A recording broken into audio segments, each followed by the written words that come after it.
Talk to us a little bit more about that, especially the impact for our small business owners. I know there's a couple of key provisions in there that really, really are important to our small business owners. Talk to us about that, but also just the overall impact it's going to have on our economy. You know, when you think about the president's campaign over the course of the last several years, you know, it really kind of came down to a series of fundamental campaign promises that he made, which were to rebuild the economy, restore our borders, and make sure that we're the strongest country on the face of the earth.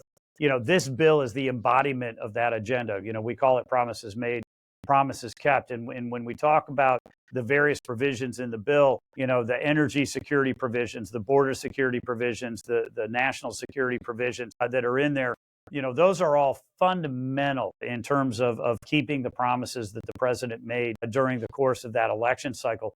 But ultimately, the biggest impact is going to be on the economy, and it's going to be for small businesses. It's going to be for every family, for every community. And the main part that they put in there was extending the Trump tax cuts from 2017, which were specifically designed to help job creators, to help small business owners, to help the lower income and working class Americans. And so getting those extended out is tremendously important, making them permanent.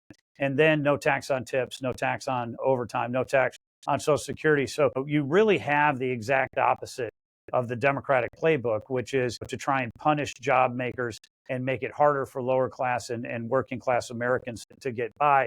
Whereas in this bill, the impacts are going to be tremendous. What we're going to see are more jobs. We're going to see higher wages. We're going to see lower unemployment across the board. So really fundamentals of this bill are working class Americans.